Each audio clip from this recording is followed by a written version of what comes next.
Yoga has been an increasingly popular form of exercise over the years and is actually shown to have many benefits on the human body. Unlike most forms of exercise that focus on a specific muscle group, yoga works both the human body and mind together. It's known to be a healing system and form of therapy that creates awareness, strength, and peace in the human body and mind. Since there's so many different types and levels, it's really easy for anyone to pick up. It's not only meant for people who are flexible or like to meditate. Personally, I picked it up about 5 years ago not knowing anything about it and still continue to practice today. So with a little bit of research and through my personal experiences, today I'm going to teach you the anatomy of yoga in minutes. So when people first think about yoga, they often think of it as a positive way to relieve stress. This is because yoga has shown to decrease our levels of cortisol, which is a stress hormone. Our adrenal glands are typically responsible for releasing this cortisol. However, excessive cortisol levels have been linked with depression, osteoporosis, high blood pressure, and insulin resistance. Many basic beginner poses, such as the tree pose, plow pose, and locust pose, have shown to help regulate cortisol levels. The stress hormone has been shown to decrease even just after attending your very first yoga class.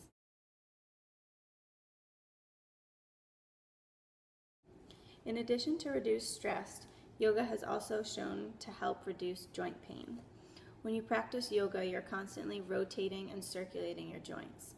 Yoga's fluid movements allow for swollen or painful joints to glide smoothly over one another, which can increase mobility and strength. Joint cartilage is kind of similar to a sponge in a sense that every time it is squeezed or used, it absorbs nutrients. So when we're absorbing these nutrients, we're making our joints stronger and protecting us from arthritis or other joint pains. So although there's many poses in yoga that are beneficial for our joints, one specific one is known as Virsana. And this pose not only tones the muscles of the thighs, hips, and arms, but it's also a great remedy for arthritis. And it increases the circulation around the joints in your knees, ankles, and elbows. Yoga also helps strengthen our bones. According to the National Institute of Health, it's estimated that 10 million Americans suffer from osteoporosis and another 34 million suffer from osteopenia, which is a low bone mass. However, yoga has been shown to help slow down the rate of bone loss, and some studies even suggest that it's capable of reversing it.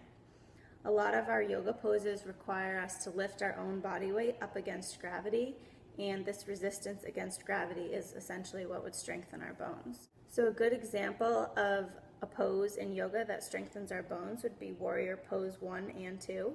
And in both of these poses, we use our legs to support our body weight. And in Warrior Pose 2, we're also adding force to the shoulders, which strengthens our upper body as well. Additionally, yoga helps our circulation of blood flow. People with poor blood circulation often suffer from heart disease, high cholesterol, or high blood pressure. And practicing yoga gets your blood flowing and can just help the overall circulation. So during yoga, our muscles are constantly contracting and relaxing. And when our muscles contract, it pushes the blood up the veins through the valves. And when our muscle relaxes, the valves close to prevent the flow down. One good example of this would be inverted poses such as headstands or handstands, and that helps the flow of the blood from the legs and the pelvis to flow back to the heart. Lastly, yoga also benefits the lymphatic system. The lymphatic system is known for maintaining fluid balance and immunity. So contracting and stretching your muscles and coming in and out of yoga poses increases the drainage in the lymph, and this helps the lymphatic system fight infection, destroy cancer cells, and dispose of toxic waste products. And one good example of this for a yoga pose would be the shoulder stand pose, and it's kind of similar to the inverted poses I just previously mentioned for blood flow in a sense that it relies on gravity for fluid movement. But overall, it gets the lymphatic system flowing and maintains fluid balance. So although yoga has a number of health benefits, I only chose to teach you the few that I thought were most important to me. And it's not only good for your health, but it is fun to do too. So I hope I was able to teach everyone a little bit about the anatomy of yoga, and I encourage you all to try it.